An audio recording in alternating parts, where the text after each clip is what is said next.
João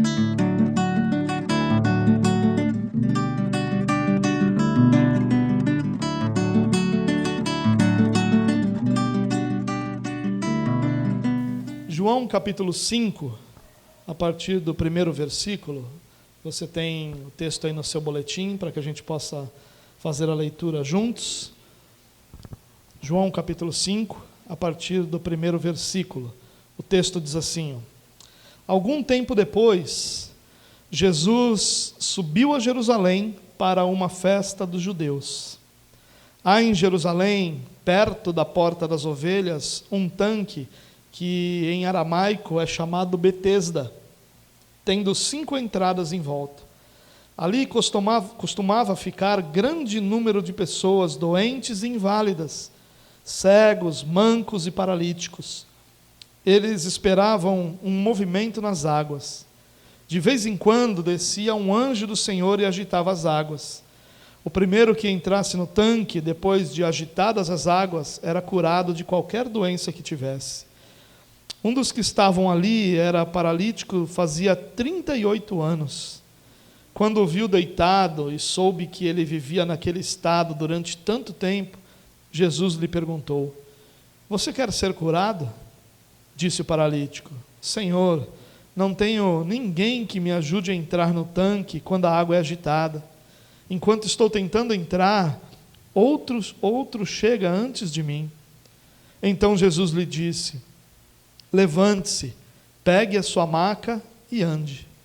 Imediatamente o homem ficou curado, pegou a maca e começou a andar. Isso aconteceu num sábado, e por essa razão os judeus disseram ao homem que havia sido curado: Hoje é sábado e não lhe é permitido carregar a maca. Mas ele respondeu: O homem que me curou me disse: Pegue a sua maca e ande. Então lhe perguntaram: Quem é esse homem que lhe mandou pegar a maca e andar? O homem que fora curado não tinha ideia de quem era ele, pois Jesus havia desaparecido no meio da multidão. Mais tarde Jesus o encontrou no templo e lhe disse: Olhe, você está curado. Não volte a pecar, para que algo pior não lhe aconteça. O homem foi contar aos judeus que fora Jesus quem o tinha curado. E então os judeus passaram a perseguir Jesus, porque ele estava fazendo essas coisas no sábado. Bom, esse texto de João capítulo 5, ele é bastante conhecido por esse tanque de Betesda, né?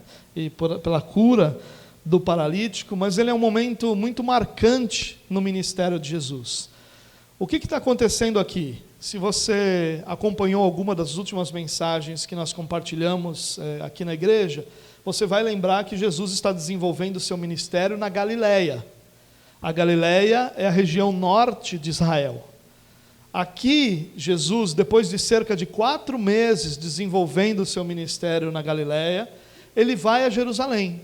Jerusalém ficava no sul de Israel, numa região chamada Judeia, e Jerusalém era o centro religioso de Israel, o centro da adoração, o centro de toda a religiosidade judaica, de toda a religiosidade do povo judeu. E ele vai para uma festa dos judeus. Os judeus tinham muitas festas no seu calendário, eles eram um povo que celebravam muito, e todas essas festas eram ligadas a Deus.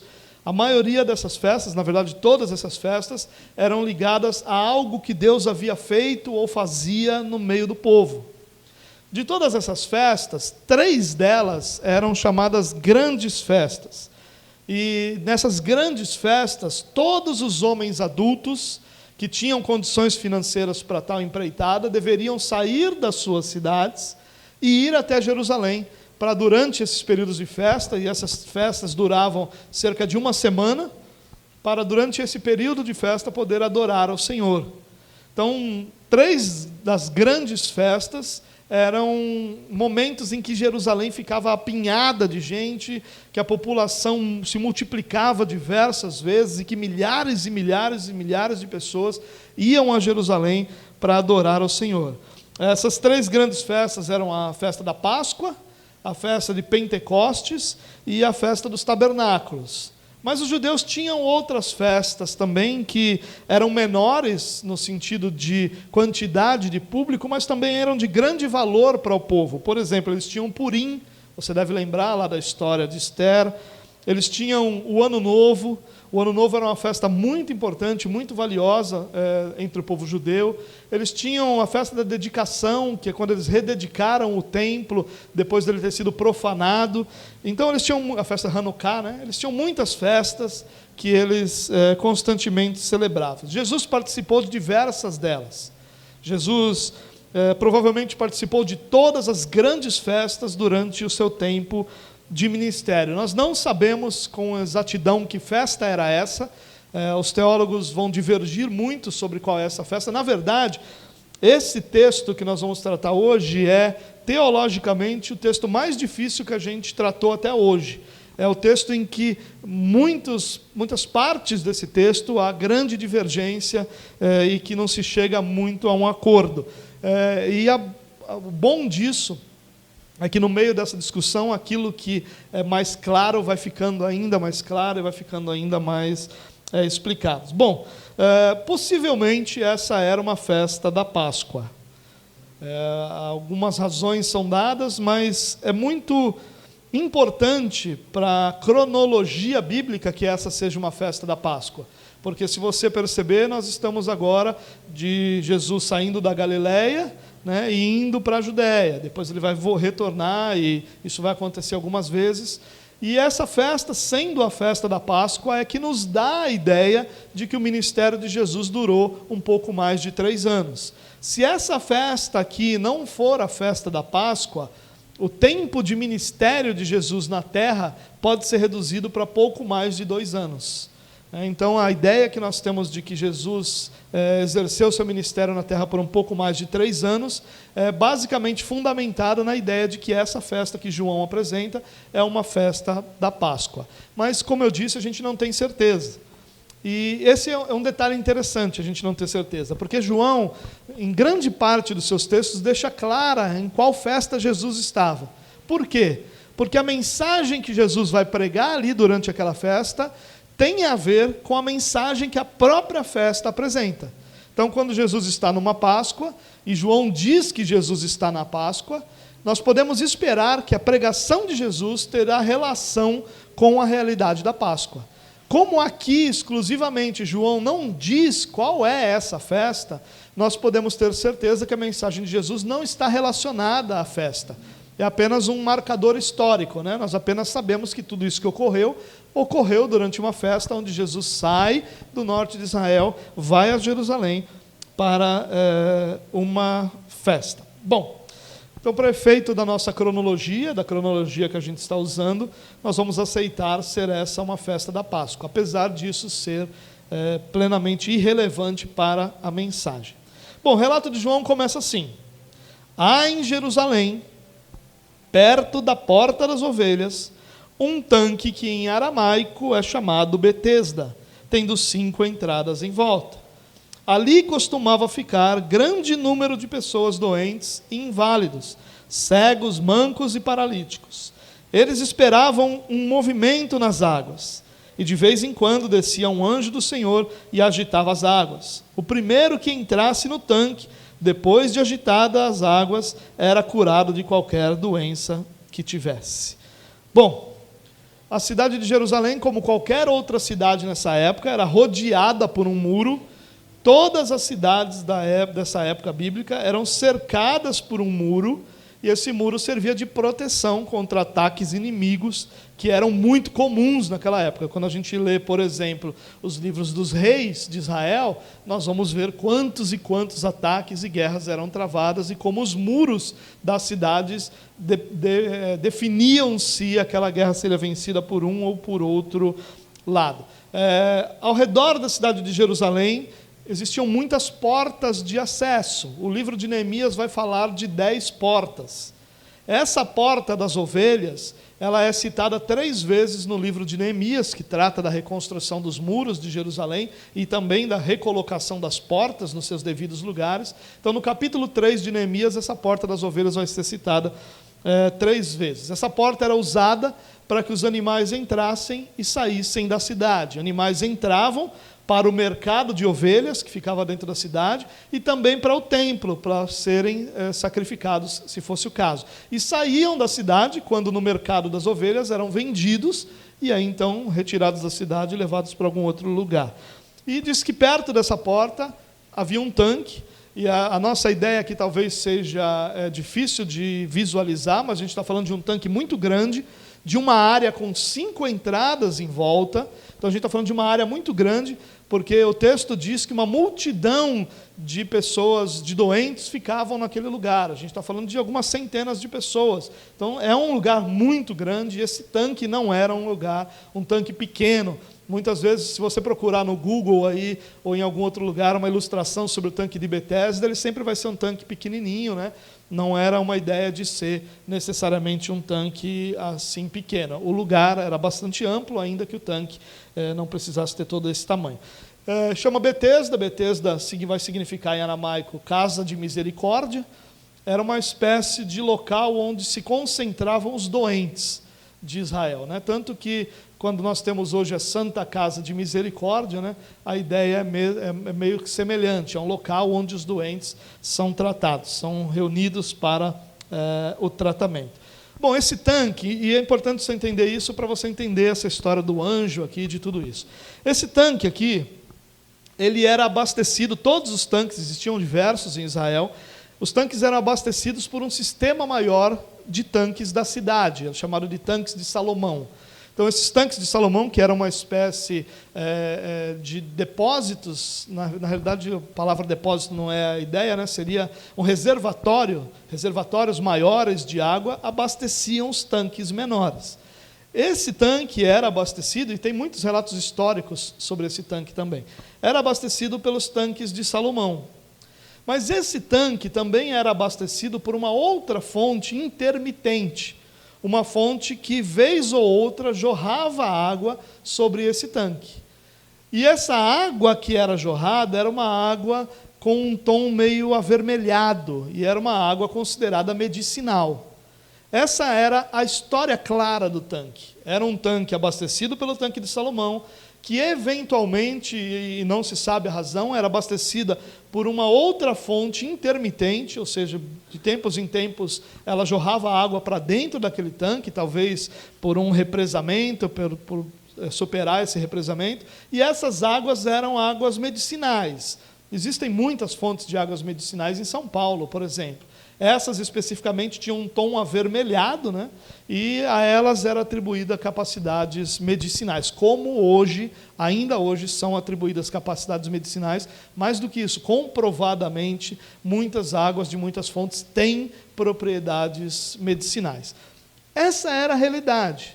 Mas como em tudo aquilo que envolve cura, fé e esperança de alguém, uma crendice é criada a partir daí, ou uma fé popular se desenvolve. E se desenvolve o que aqui? A crença popular, que é repetida no versículo 4, que de vez em quando descia um anjo do Senhor e agitava as águas. Na verdade, o anjo era a fonte intermitente que eventualmente jorrava essa água medicinal.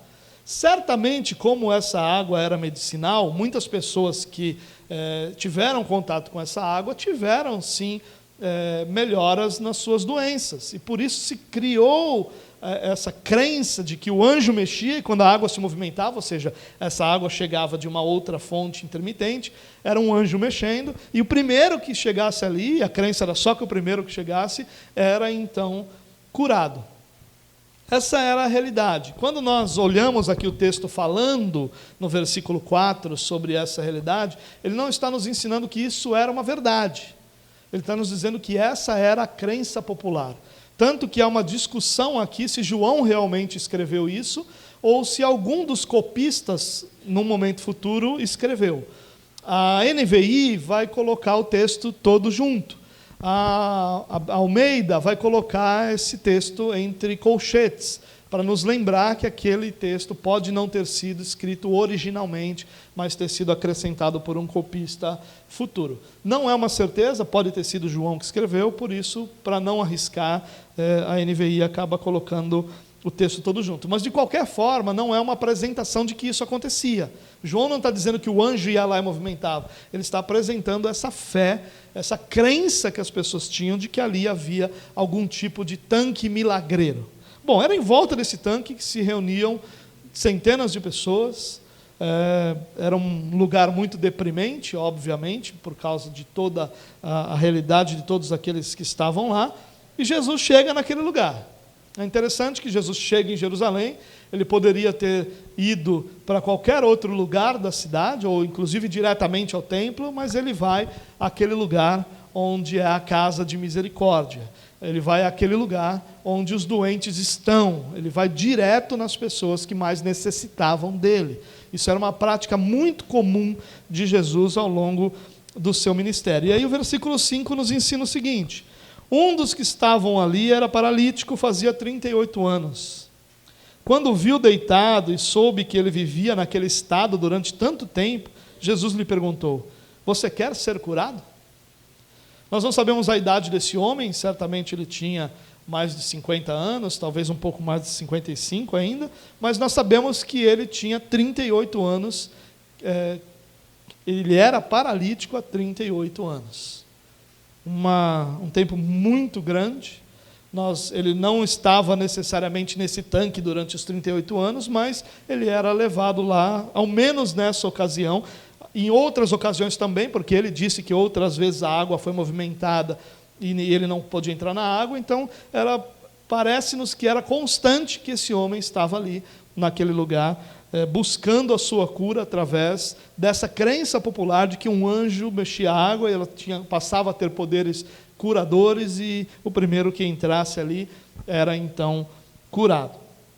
Jesus vê esse homem no meio daquela multidão de homens doentes, naquela multidão de pessoas necessitadas, naquela multidão de gente ali. Jesus vê esse homem deitado. Pelo próprio relato do homem, parece que ele era paralítico e no máximo conseguia se arrastar, não tinha nenhum movimento, e Jesus o vê. E se aproxima desse homem, depois de saber que ele estava nesse estado há tanto tempo, e a ideia de saber aqui não é a ideia de que informaram Jesus, é a ideia de que na sua onisciência, nesse seu conhecimento sobrenatural, ele soube que aquele homem estava nesse estado há tanto tempo. Ele se aproxima desse homem. E aí se aproxima desse homem com esse conhecimento de que esse homem estava há 38 anos doente. Mais do que isso, de que esse homem estava aprisionado a uma crença popular da possibilidade de cura. E aqui eu queria só chamar a sua atenção, irmãos, que esse conhecimento de Jesus sobre todas as coisas, ele precisa trazer descanso para a nossa alma. Muitas vezes nós esquecemos isso. Parece que aquilo que nos surpreende a Jesus também. E não é verdade isso. Muitas realidades nos surpreendem, mas nenhuma delas vai surpreender a Jesus. Jesus, na sua onisciência, ele sabe de exatamente todas as coisas, sem que nenhuma delas fuja do seu conhecimento. E isso deveria trazer descanso à nossa alma. Às vezes nós estamos no meio de uma tribulação, e no meio dessa tribulação nós estamos incertos com relação ao futuro, mas nisso nosso coração pode descansar, porque essa incerteza é apenas nossa e não do Senhor. Essa falta de conhecimento sobre as coisas é apenas uma realidade nossa e não do Senhor. Jesus sabe todas as coisas e é baseado nesse saber todas as coisas que Deus age em favor do seu povo e em favor dos seus. Ele sabe das minhas limitações, das minhas lutas e das minhas dores. Nenhuma das minhas necessidades deixa de ser vista por Jesus. O reverendo Hernandes Dias Lopes diz algo muito interessante sobre esse texto num dos seus livros. Ele diz assim: Jesus tem em suas mãos o diagnóstico da vida. Jesus sabe há quanto tempo você está sofrendo. Conhece a dor de ser abandonado, conhece a dor da desesperança, conhece os sonhos frustrados. Sabe da força do pecado que assola a sua vida o peso do pecado que carrega em sua consciência. Jesus sabe de todas essas coisas. Nós não enfrentamos essas coisas como uma surpresa diante de Deus. Nós nem sequer enfrentamos essas coisas sozinhos, porque Deus não só tem conhecimento dessas coisas, como Ele age em nosso favor diante de todas essas coisas. Essa é a nossa certeza, de que assim como Deus viu aquele homem, Ele vê cada um daqueles que o Pai escolheu para pertencerem a Jesus, no meio das suas lutas, no meio das suas dores, no meio das suas angústias. E mesmo estando no meio de tantos outros homens que poderiam ter sido curados ali, Jesus foca naquele homem. Jesus mira a realidade daquele homem, porque aquele homem pertencia a Ele. E essa é a segurança que nós temos, que ao pertencermos a Jesus, nós, no meio de toda essa multidão, somos identificados por Jesus. E as nossas lutas e dores não estão ocultas aos olhos de Deus, não estão escondidas de Deus. Deus é aquele que tem o diagnóstico da vida.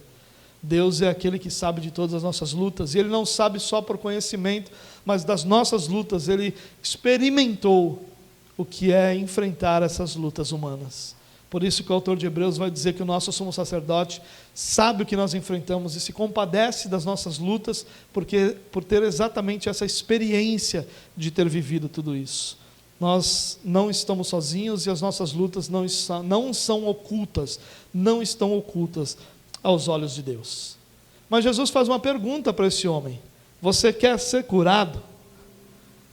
Essa pergunta parece desnecessária, né? Na verdade, nesse texto, João não deixa muita coisa muito claro, né? João, um pouquinho mais de palavras teria nos ajudado bastante, mas talvez nós perdêssemos o foco, como acontece muitas vezes com textos de milagres, né? Então nós somos limitados pela ausência de informações, e aí nós acabamos indo naquilo que realmente está mais claro. Essa pergunta, como eu disse, parece desnecessária, mas é uma pergunta que confronta o homem na sua situação desesperadora. Jesus fazia muito esse tipo de pergunta. Jesus está buscando ali provocar a fé, a esperança na vida daquele homem, como se Jesus estivesse se oferecendo para ser a cura que ele tanto necessitava. Nessa pergunta de Jesus tem uma promessa implícita. Nessa pergunta de Jesus tem uma promessa, um despertar da esperança, despertar da fé daquele homem. Essa é a ideia da pergunta. Jesus está perguntando àquele homem na iniciativa de despertar essa fé, de renovar essa esperança, para que esse homem pudesse mais uma vez sonhar com aquilo que era naquele momento frustração para ele, e frustração há tantos anos. É uma pergunta, como eu disse, que tem essa promessa. Jesus está dizendo para aquele homem: olha, você quer ser curado? Eu estou aqui, a sua esperança está diante de você. Se você crer, se você colocar a sua confiança em mim, você pode ser curado. Mas o homem não entende nada disso. O homem não responde de uma forma muito cheia de fé, vamos dizer assim, né? Para não dizer que ele foi extremamente rabugento. Versículo 7 diz assim, disse o paralítico: Senhor, não tenho ninguém que me ajude a entrar no tanque quando a água é agitada. Enquanto estou tentando entrar, outro chega antes de mim. Mais uma vez aqui as palavras não facilitam muito o entendimento, né? Será que esse homem está falando aquilo gentilmente? Será que ele está sendo rabugento? Será que, com todo o contexto desse homem, parece realmente que ele está tratando aquela pergunta como se não fosse uma pergunta muito séria, muito digna da sua atenção, né? Bom, o que é provável que esse homem esteja dizendo, de uma forma que é compreensivelmente deselegante, é que o que ele quer é irrelevante. Como se ele dissesse para Jesus: mestre, e o mestre aqui é só um sinal de respeito, Senhor é só um sinal de respeito, não é um reconhecimento de divindade. É como se ele dissesse: mestre, eu quero ser curado, mas o que eu quero é irrelevante, porque eu sou incapaz de alcançar essa cura. Dentro disso que eu creio, eu preciso ser o primeiro a chegar na água. Isso é impossível, não tem ninguém que me ajude. Ninguém dá a vez para mim. Aqui não tem vaga de idoso nem vaga de deficiente. Aqui todo mundo briga a foices para ver quem chega primeiro naquele lugar, e eu não tenho como chegar lá. Eu não tenho, sempre vai chegar outro antes de mim. Eu tento, mas minha tentativa é irrelevante. Irmãos, a resposta desse homem aqui é cheia de amargura porque ele se sente abandonado. Ele começa dizendo: Senhor, eu não tenho ninguém que me ajude. Ele se sente abandonado no meio da sua luta. A sua fé está no lugar errado, porque ele está tentando entrar na água. Ele não está buscando Deus. Ele está tentando um milagre que vem através de uma crença popular. E ele está ressentido também porque ninguém leva em conta o seu estado, ninguém lhe dá preferência, ninguém permite que ele entre primeiro no tanque. A resposta desse homem reflete o seu coração. O coração que pode ser o coração de qualquer pessoa, quando essa pessoa está vivendo momentos de dificuldade, de angústia, de lutas, que muitas vezes se prolongam. Essa pessoa se ressente com aqueles que não ajudam, essa pessoa se sente derrotada porque é incapaz de encontrar a transformação da sua realidade. Essa pessoa se ressente do egoísmo de outras pessoas que só estão vendo o seu lado e que não dão apoio à necessidade dele. Essa é a realidade desse homem. Na verdade, os encontros de Jesus com pessoas nas Escrituras, nos Evangelhos, normalmente serão representações da humanidade no seu estado natural. Esse momento não é diferente. Esse homem representa a humanidade. E a humanidade é assim, ela vive amargurada pelo abandono, ela nunca consegue ter um apoio constante de todo mundo, ela vive amargurada pelo egoísmo dos religiosos à sua volta. Quanto nós escutamos isso de pessoas? E muitas vezes nós até damos razão para elas, né? Amargurados pelo egoísmo, pelo suposto egoísmo dos religiosos, ou pelo egoísmo dos religiosos, que buscam fazer aquilo que acham que tem que ser feito, ao invés de dar preferência às necessidades deles. Eles se ressentem de não serem centrais na decisão das pessoas, então as pessoas tomam suas decisões colocando-os de lado, e principalmente a humanidade vive aprisionada a falsas esperanças e é incapaz de perceber o Salvador diante de si. Ele estava diante do Salvador, ele foi incapaz de perceber o Salvador diante dele, porque ele estava escravizado por uma esperança vazia. A falsa religião produz escravidão na vida daqueles que a vivem. E essa era a realidade desse homem. E a resposta de Jesus não tem outros elementos senão amargura, angústia, tristeza, rancor, frustração, falsas esperanças. Então esse homem não responde a Jesus. A resposta desse homem não é ter sua fé despertada, não é ter sua esperança renovada. A fé desse homem é murmurar. A fé desse homem, ou a resposta desse homem é murmurar. A resposta desse homem é declarar que não importa o que ele pensa, ele não vai conseguir nada ali mesmo, morto na sua esperança. E a reação de Jesus é maravilhosa. Olha o que acontece no versículo 8. Então Jesus lhe disse: levante-se, pegue a sua maca e ande. Imediatamente o homem ficou curado, pegou a maca e começou a andar. Que maravilhoso, não é? O homem cheio de ressentimento, frustração, dor, angústia, incapaz de sequer responder adequadamente a um questionamento de Jesus, incapaz de sequer enxergar que estava diante do Salvador, recebe essa maravilhosa cura e experimenta essa maravilhosa experiência aí com Jesus. Mas Jesus diz para esse homem assim: olha, levante-se. E esse homem era incapaz de fazer isso. Quando Jesus ordena para esse homem se levantar, esse homem é incapaz de fazer o que Jesus ordenou, exceto se junto com essa ordem viesse um poder capacitador. E é o que acontece. Quando Jesus está dizendo levante-se, ele não está dependendo da capacidade do homem para se levantar, mas ele está dando junto com esse chamado a sua capacitação para atendê-lo. Isso é algo glorioso para a nossa vida. Eu me lembro quando leio esse texto de Agostinho, que lá nas suas Confissões, no seu livro chamado Confissões, no livro 10 das Confissões, ele vai falar exatamente sobre isso. Uma das suas frases é: toda a minha esperança baseia-se na grandeza da sua misericórdia. Concede-me o que me ordenas e ordenas o que quiseres.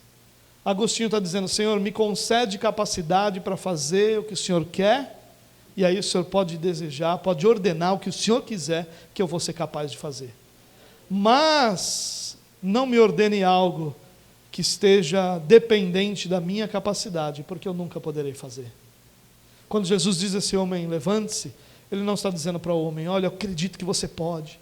Se fosse hoje, numa mensagem na igreja moderna, Jesus diria assim para esse homem, vamos lá, você consegue, força, eu confio em você, dentro de você há um leão, dentro de você há um guerreiro, dentro de você há um poderoso, ele só precisa despertar, desperte esse guerreiro dentro de você e se levante agora. E sabe o que aconteceria com esse homem? Nada. Porque o homem é incapaz de cumprir aquilo que é a vontade de Deus, a não ser que ele seja capacitado pelo próprio Deus a fazer a vontade dele. Isso para nós é um alerta, de não confiarmos em nossas forças, mas de dependermos dessa capacitação do Deus Espírito Santo habitando em nós, para que nós possamos cumprir a vontade de Deus. O desejo do nosso coração é cumprir a vontade de Deus, ninguém questiona isso. Porque no momento em que nós somos atraídos ao Senhor, Cristo se tornou desejável para todos nós. Então não há nenhuma dúvida, não deve haver nenhuma dúvida entre nós, que o desejo de cada um de nós aqui é fazer a vontade de Deus. Mas não deve existir também nenhuma dúvida em nosso coração da nossa incapacidade de fazer isso por nossas próprias forças. Então esse desejo de fazer a vontade de Deus deve se refletir na nossa comunhão com Deus, no nosso relacionamento com Deus, na nossa vida de relacionamento com esse Deus, com Deus Espírito Santo, que habita em nós e que nos capacita a fazer a vontade de Deus. Essa é a grande lição daqui, quando Jesus diz para esse homem, levante-se, junto com essa ordem, vem um poder capacitador, vem a capacidade desse homem se levantar, tanto que o texto diz, imediatamente o homem ficou curado, e ele se levanta. Não foi aquele negócio que às vezes a gente vê, ó, você está curado, você está mancando um pouquinho aí, mas daqui a uns dias passa. É assim mesmo. A cura é um processo, não tem isso. Imediatamente esse homem ficou curado. 38 anos paralítico, você imagina o nível de atrofia dos músculos desse homem? Você imagina a incapacidade que esse homem tinha? Ele era incapaz de chegar na água primeiro que outros, quanto mais se levantar, imediatamente. Ah, que maravilhosa esperança tem aqueles que sabem que uma palavra de Jesus é poderosa para mudar qualquer realidade. A mesma palavra que criou todas as coisas é a palavra que cria vida onde não há vida. Esse homem não tinha nenhuma outra esperança, mas por uma palavra de Jesus, ele é colocado de pé imediatamente, numa cura completa, perfeita, plena, definitiva. Simplesmente, ele se põe de pé, pega a sua maca, e a ideia de maca aqui é mais ou menos a ideia de um colchão, melhor ainda, a ideia de uma esteira que podia ser enrolada, e podia ser carregada facilmente por qualquer pessoa. Esse homem então fica curado, enrola ali a sua maca, pega ela e começa a andar. Imediatamente esse homem é curado. Jesus ordena ao homem e ele é capacitado a cumprir a ordem recebida. Com grandiosa compaixão, Cristo mostra aqui para nós, né? Esquecido no meio da multidão, ele foi visto por Cristo. De forma inesperada e cheia de graça, Jesus o cura e dá a ele nova vida. Imediatamente, de forma completa, plena, perfeita, sua saúde foi restaurada. E essa esteira, então, é colocada sobre os ombros, ou debaixo do braço, ou abraçada, e esse homem sai andando, curado, restaurado, vivendo uma nova vida. E se isso acontecesse entre nós, irmãos, nosso culto não iria acabar hoje. Certamente a gente ia ficar aqui, não sei fazendo o quê, né?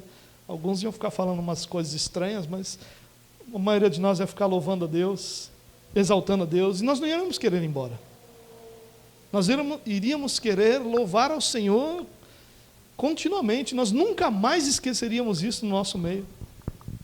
E era de se esperar que, acontecendo isso lá, Jesus fosse reconhecido, exaltado, assumido como o Salvador, como o Messias, mas o texto diz outra coisa. Olha o que o texto diz. Final do versículo 9. Isso aconteceu num sábado. E quando João insere isso, ele já está nos mostrando que o fato de ter acontecido no sábado é uma situação importante. E o versículo 10 diz: e por essa razão, os judeus disseram ao homem que havia sido curado: hoje é sábado, e não lhe é permitido carregar a maca. Irmão, se fosse um crente que nem eu, tinha jogado a maca na cabeça desses camaradas. Você não tinha, não? 38 anos vivendo uma vida miserável, e a preocupação do religioso agora é a maca que eu estou carregando.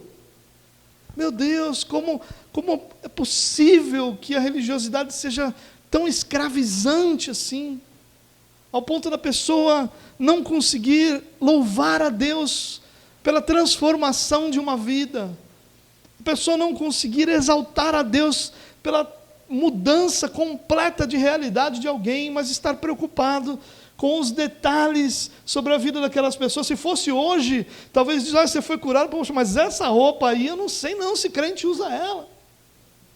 Mas esse corte de cabelo, mas esse brinco, mas esse isso ou aquilo. Essa é a preocupação do religioso. Quando diante dele estava um milagre que transformou a vida de um homem que vivia miseravelmente há 38 anos. Aquele homem não perdeu só a saúde, aquele homem perdeu sua sanidade, perdeu sua saúde emocional também, aquele homem perdeu sua esperança, sua dignidade. Ele disse para Jesus: eu não tenho ninguém, não sobrou ninguém na vida dele. E agora esse homem está curado, de pé, andando. E a preocupação do religioso é a maca. Os judeus, como eles fizeram com praticamente toda a lei, transformaram esse descanso do sábado em um fardo ainda maior a ser carregado. Eles fizeram uma lista, 39 tipos de trabalhos que não podiam ser feitos num dia de sábado. E um desses trabalhos era que não se podia carregar um peso de um lugar para outro. É exatamente isso que o homem está fazendo. E ele está sendo questionado por causa disso. E ao invés de louvarem a Deus por essa transformação, depois de 38 anos, a preocupação desses homens é com a maca. Irmãos, eu tenho falado muito aqui, nessas últimas semanas e durante essa série, sobre o perigo que a religiosidade tem, ou traz. E aqui, Jesus mostra muito claramente como a religiosidade escraviza, transforma alguém num tipo de pessoa insensível a toda ação de Deus. Tudo que ela se preocupa é com aquele conjunto de regras, não um conjunto de regras estabelecidas por Deus, mas um conjunto de regras humanas, um conjunto de regras estabelecidas pelos homens, com até boas intenções, mas que não refletem a intenção de Deus. O dia do descanso, a gente vai falar mais sobre isso num próximo momento em que nós conversarmos, mas a ideia do sábado era que houvesse descanso, mas não só um descanso do corpo, mas um descanso do homem todo. Por isso que não existe descanso sem que Deus faça parte desse descanso, porque sem Deus você pode até descansar seu corpo, mas você não pode descansar sua alma, porque só há descanso para a alma em Deus. E a ideia do sábado é que o corpo descansasse, e que a alma descansasse, e que o homem pleno, o homem todo, pudesse encontrar descanso diante de Deus. Essa era a proposta do sábado, mas se tornou um fardo ainda maior, porque nem aquilo que abençoava pessoas podia ser feito, nem carregar a maca de alguém que acabou de se livrar de 38 anos de sofrimento era permitido. É isso que a religiosidade faz. Ela ignora a ação de Deus, o agir de Deus, a misericórdia de Deus, e estabelece regras tão duras que ninguém pode carregar. Jesus vai falar isso para os religiosos: vocês colocam fardos que vocês não carregam sobre a vida dos outros, mas vocês mesmos não carregam nada. Vai dizer isso para os religiosos.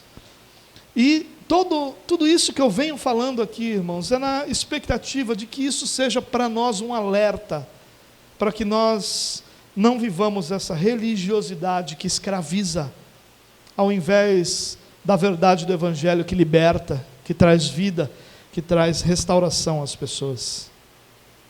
Olha o versículo 11. Mas o homem respondeu, ele respondeu: o homem que me curou me disse, pegue a sua maca e ande. Sabe o que ele está dizendo? Ele está dizendo, olha, você está me dizendo que sábado não pode carregar a maca, mas o homem que me curou disse para eu carregar. E você acha que eu vou ouvir quem? Você ou o homem que me curou? Ele teve autoridade para me curar, e agora é debaixo dessa autoridade que eu estou carregando minha maca. Eu estou fazendo aquilo que eu fui ordenado a fazer. E ele me mandou primeiro para eu levantar, e eu levantei. Pegar a maca, eu peguei. E agora andar, eu estou andando. É sob a autoridade desse homem que eu estou carregando a maca. Mas os judeus não aceitaram não, versículo 12. Então lhe perguntaram, quem é esse homem que lhe mandou pegar a maca e andar? Versículo 13. O homem que fora curado não tinha ideia de quem era ele, pois Jesus havia desaparecido no meio da multidão. Perguntaram, quem é esse homem aí? Quem é esse homem que lhe mandou pegar a maca e andar? Quem é o homem que está lhe fazendo quebrar o sábado? Quem é o homem que está ordenando que você desobedeça o guardar a lei do sábado? Mas esse homem não conhecia, não sabia quem era. Você consegue perceber isso, irmãos? O que é a soberania de um Deus que cura alguém que nem sabe quem ele é? Ele nem sabe quem ele é. Nós, às vezes, tolamente achamos que Deus só cura aqueles que lhe buscam, que lhe obedecem, que lhe servem. Mas Deus, na sua soberania, faz o que lhe apraz, faz o que glorifica o seu nome, faz o que cumpre os seus propósitos. Esse homem nem sabia quem era Jesus, e também nem se deu o trabalho de querer saber. Simplesmente ele tomou a maca e saiu andando. Ele não falou, não, peraí, senhor, o senhor pediu para pegar a maca, mas peraí, quem é o senhor? Como é seu nome? Como é que eu faço agora para te agradecer? Como é que eu faço para... Eu quero estar perto desse poder aí todo. Não, ele pegou a maca e saiu mesmo andando. Porque o objetivo de alguém escravizado pela religião é só esse. É só resolver o seu problema.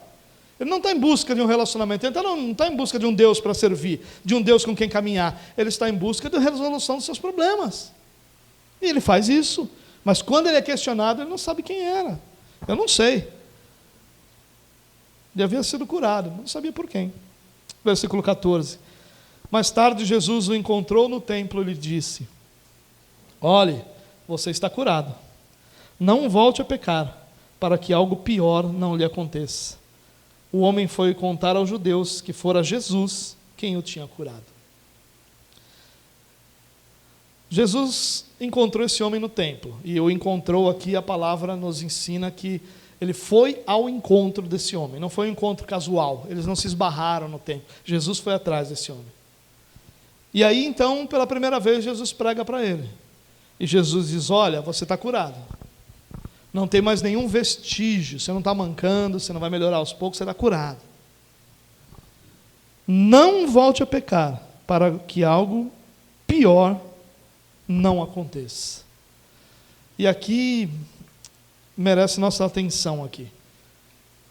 Jesus está claramente relacionando o pecado desse homem à sua doença. Aqui, pelo menos, ele está fazendo isso. E é importante a gente, então, ressaltar duas coisas aqui para não ficar nenhum mal entendido. Primeiro, Jesus não relaciona o pecado com a doença muitas vezes. Jesus nunca ensinou que toda doença é resultado do pecado. Ao contrário, num certo momento ele vai ser questionado sobre quem pecou, se aquele que estava cego ou seus pais, e ele vai dizer que ninguém pecou, que tinha outro propósito naquele problema, naquela limitação, naquela doença. Então Jesus não era daqueles que relacionava todos os pecados à doença, mas aqui ele faz isso. Aqui é inegável que Jesus está dizendo para o homem, não volte a pecar para que isso não aconteça de novo. Então, há de fazer essa diferença. Não é uma doutrina de que toda doença é fruto do pecado. Não há uma doutrina sobre isso. Existem propósitos diferentes e realidades diferentes para aquelas doenças. Mas Aqui, especificamente, Jesus está relacionando o pecado à doença. O segundo ponto que eu quero ressaltar, que mesmo Jesus dizendo que aqui a doença é fruto do pecado, nós não sabemos, nós não estamos sendo informados se aqui essa doença é fruto de uma consequência desse pecado, como, por exemplo, alguém que consome uma substância que não deveria consumir e tem problemas de saúde por causa disso. Uma cirrose, de repente, um problema pulmonar ou alguma coisa assim, pelo cigarro, o álcool ou até mesmo drogas. Então, a doença ali é fruto do pecado, mas como consequência da ação. Mas nos parece aqui mais provável que Jesus está falando sobre um ato de julgamento de Deus, sobre um ato de justiça de Deus. E se fala muito pouco sobre isso nos nossos dias. O nosso Deus é sempre um Deus bondoso, mas Ele nunca é um Deus justo. E aqui Jesus está nos lembrando mais uma vez de que sim, existiram e devemos imaginar que existam momentos em que a justiça de Deus, ela não espera um momento futuro para ser apresentada, mas ela é apresentada imediatamente. O importante aqui é a gente entender que isso não é uma verdade absoluta, né, no sentido de que todas as doenças são frutos do pecado de alguém, mas que aqui especificamente é. E a ordem de Jesus é: não peque mais, para que algo pior não te aconteça. Esse algo pior pode ser uma morte física e até mesmo uma morte eterna, dependendo de qual é a razão ou qual é o pecado que gerou aquela doença, né? Mas isso é bastante importante a gente entender. Jesus está dizendo a esse homem, advertindo a esse homem: não peque mais, para que isso não volte a acontecer com você. E aí o que o homem faz? Vai direto aos judeus, para contar que o homem que curou ele era Jesus. E aqui, às vezes a gente vai escutar pessoas dizendo assim: não, ele estava querendo dar crédito a Jesus. Ele estava querendo exaltar Jesus, dizer para os judeus: olha, é Jesus, vocês devem ir lá conhecê-lo também, porque ele é poderoso. Mas não é nada disso. Nós somos lembrados que esse homem estava escravizado pela religião, mesmo experimentando uma cura de Jesus. Ele estava escravizado pela religião. E ele vai, por medo dos judeus que o haviam ameaçado, que o haviam pressionado, que o haviam questionado, ele vai lá e diz: olha, o homem é Jesus. Quem me curou é Jesus. Mais uma vez, a leitura aqui não é fácil, mas possivelmente porque não é o foco de Jesus, de João, na verdade. O fato é que agora os judeus sabem que Jesus está incitando o que para eles era pior do que cometer o pecado. Os judeus consideravam alguém que levava uma pessoa a pecar pior do que aquele que pecava.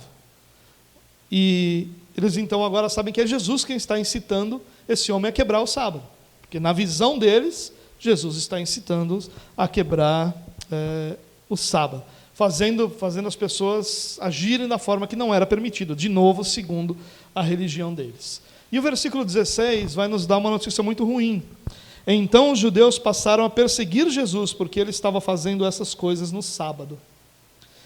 Até agora, Jesus só encontrava oposição. Até agora as pessoas questionavam Jesus, até agora Jesus estava, no máximo, sendo confrontado. Quando, por exemplo, questionam Jesus sobre por que ele comia com pecadores, com publicanos, e outros questionamentos assim. Agora, Jesus sofre oposição. Agora esses judeus estão enfrentando Jesus. Agora esses judeus estão perseguindo Jesus. E essa perseguição começa aqui e vai escalando, vai crescendo, vai se intensificando até chegar no momento da cruz. A partir daqui, o relacionamento de Jesus com os judeus não é mais um relacionamento só de ser questionado, é um relacionamento de perseguição, por causa de uma cura. Mas Jesus escolhe o sábado propositadamente. Não aconteceu por acaso no sábado. Jesus escolheu o sábado para curar. Jesus escolheu o tanque de Betesda, que era um lugar cheio de doentes. Jesus escolheu aquele homem especificamente há 38 anos para mostrar, deixar muito claro que aquela religião não era em nada semelhante à lei de Deus, que havia deturpado completamente os princípios da lei de Deus e que todos esses princípios precisavam ser revistos para que houvesse uma volta da adoração verdadeira, da religião verdadeira, da espiritualidade verdadeira. Mas isso vai produzir, por outro lado, essa perseguição que leva Jesus à cruz. Eu quero terminar com algumas aplicações. 3, na verdade. Primeiro, esse texto nos faz lembrar que o pecado pode destruir uma vida. Provérbios 14:9 diz assim: os insensatos zombam do pecado. O insensato trata o pecado como algo banal, trivial. Mas o pecado pode destruir uma vida. O pecado destruiu a vida desse homem. E o pecado pode destruir uma vida. Nós não podemos esquecer disso. Pecado só deve ser, ou só é, engraçado em piadas e em filmes que não o tratam com a devida seriedade. As Escrituras tratam o pecado como a mais séria realidade do ser humano. Os resultados do pecado, as palavras usadas para mostrar o resultado do pecado são morte, doença, afastamento, destruição. Nunca são palavras amenas, são sempre palavras pesadas, duras, firmes. Aquele homem viveu 38 anos de sofrimento como resultado do seu pecado. E ainda que o pecado de alguém não produza uma doença, mas ele pode produzir a mesma destruição, a mesma infelicidade. É importante, diante desse texto, nós refletirmos sobre como o pecado pode ter resultados devastadores na nossa vida, sobre como nós podemos sofrer as suas consequências por anos, como esse pecado pode nos escravizar a ponto de destruir plenamente a nossa vida. A grande arma de Satanás, irmãos, não é possuir alguém. Nós achamos aquilo a coisa mais incrível do mundo, quando alguém é possuído e fala com outra voz meio estranha, e quando fala o nome, ele fala um nome meio esquisito, como se ele tivesse algum outro nome. Nós achamos essa possessão, e ela é real, nós achamos isso algo, o máximo do que Satanás faz. Mas não é. Há uma prisão muito maior do que a possessão demoníaca. Porque a possessão demoníaca pode facilmente ser extinta, pode ser eliminada. Cristo tem poder para libertar qualquer um dos demônios. Mas há uma arma mais poderosa que Satanás usa, que é a compreensão de que o pecado não é tão sério assim. E aí nós vamos ouvir expressões do tipo: não, mas todo mundo faz isso, mas todo mundo peca, mas não é bem assim, mas você tem que entender, a circunstância de hoje é diferente da circunstância de um tempo atrás, dos tempos bíblicos. A maior arma de Satanás nesses nossos dias é a relativização do pecado. É a transformação do pecado, que é algo destruidor, mortal, de consequências eternas, em algo não tão sério, em algo não tão importante, em algo não tão letal. E é esse o grande ensino de parte desse texto. O pecado pode destruir uma vida. Se Jesus não tivesse chegado àquele lugar e resgatado aquele homem, ele possivelmente teria morrido, não sabemos com quantos mais anos de vida, mas teria morrido em sua miséria, frustração e angústia. Cristo chegou naquele lugar e transformou a vida daquele homem. Mas se essa realidade não tivesse existido, o pecado teria, por mais anos e anos a fio, escravizado aquele homem. O pecado destrói, o pecado mata. O pecado não é uma realidade menor, como nós somos levados por Satanás a crer. Ao contrário disso, o pecado é absurdamente mortal e destruidor. E a gente não pode esquecer disso de forma alguma. De novo, os insensatos zombam do pecado. Tratam o pecado como se fosse algo sem a grande importância que ele tem. Segunda aplicação. A religiosidade é uma escravidão. Falei um pouco sobre isso. O religioso preza tanto as regras estabelecidas ou a tradição que ele abraçou, que ele não aceita um Deus soberano diante dele. Todo religioso aceita Deus, desde que esse Deus se encaixe dentro dos padrões que ele mesmo, que a sua religião estabeleceu para Deus. Então Deus, ele é encaixado, ele é adaptado para aquele modelo, e qualquer ação desse Deus, fora desse padrão pré-estabelecido, é reconhecido como não Deus. É isso que o religioso faz. Esse homem curado também é outro exemplo disso. Ele primeiro vivia escravizado por uma crença popular, de que o anjo mexia as águas do tanque. E mesmo curado, ele permanece preso aos religiosos, indo contar a esses homens quem era a pessoa que o curou. A religião escraviza. É por isso que nós encontramos tantos relatos de milagres que não transformaram a vida das pessoas. Porque o milagre não é transformador, a conversão é, o milagre não. Um milagre de cura, ou qualquer outro tipo de milagre, ele não é necessariamente transformador. Ele só é transformador quando vier acompanhado de perdão dos pecados. O outro paralítico que nós vimos, que é colocado diante de Jesus por outros 4 amigos que o descem sob o teto da casa, Jesus diz a esse homem: seus pecados estão perdoados. E depois Jesus o cura, e ele sai de lá com seus pecados perdoados. Ali há transformação. Mas onde só há cura, onde só há um milagre, não há necessariamente transformação. Só há transformação onde há perdão dos pecados, onde há conversão.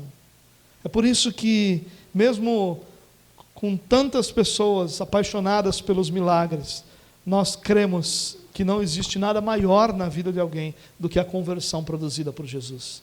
Os milagres são muitas vezes necessários, e quantos deles nós já experimentamos, mas eles não são transformadores. O que nos transforma é o fato de nós termos sido chamados e regenerados pelo Senhor, pela graça de Deus e para a glória de Deus.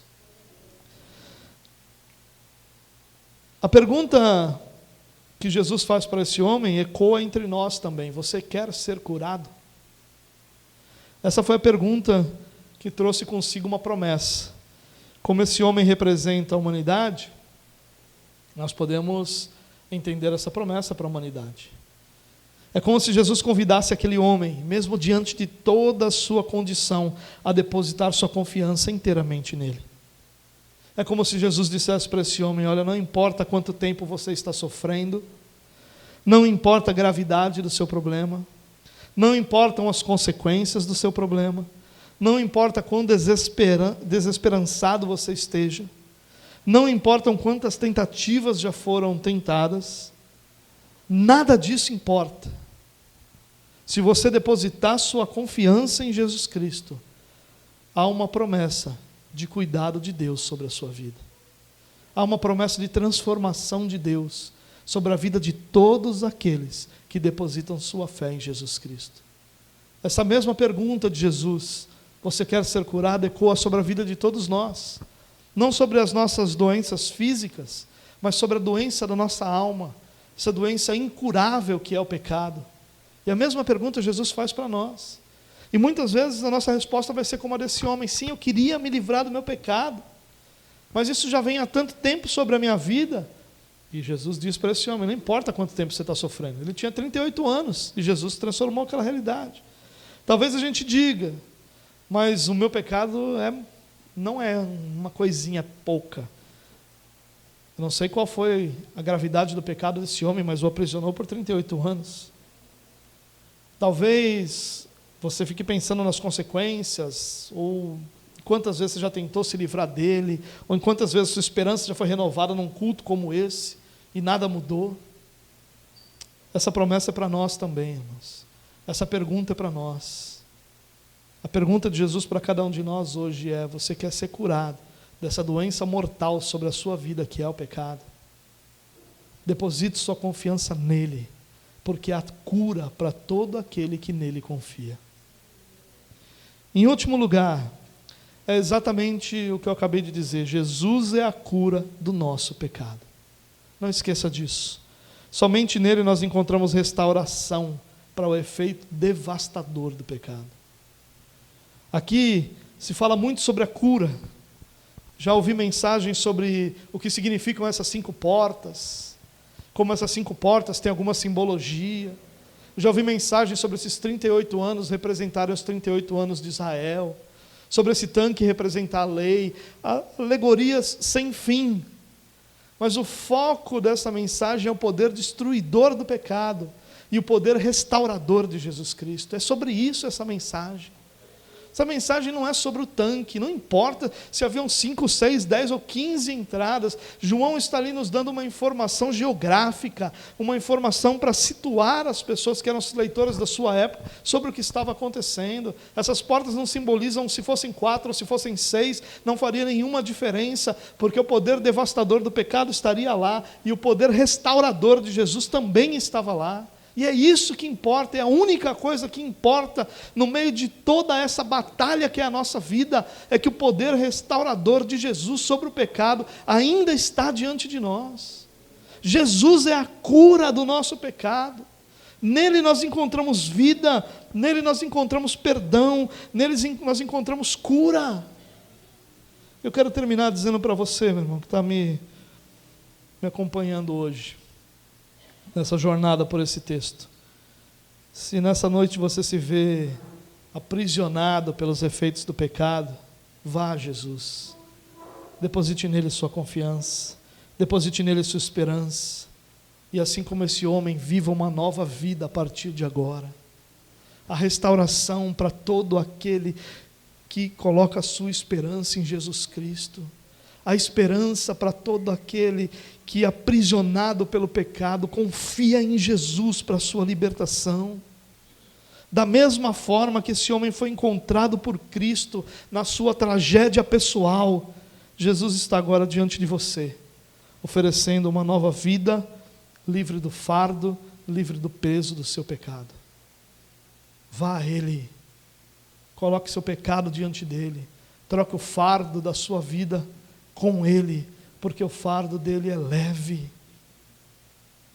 É diante dele que nós depositamos o nosso pecado, é diante dele que nós somos libertos do efeito devastador e mortal do pecado sobre a nossa vida. É diante dele que nós encontramos vida, não escravidão, mas vida, liberdade, para que nós possamos viver Cristo plenamente em nós, sem as amarras do pecado, sem sermos vencidos pelas artimanhas de Satanás.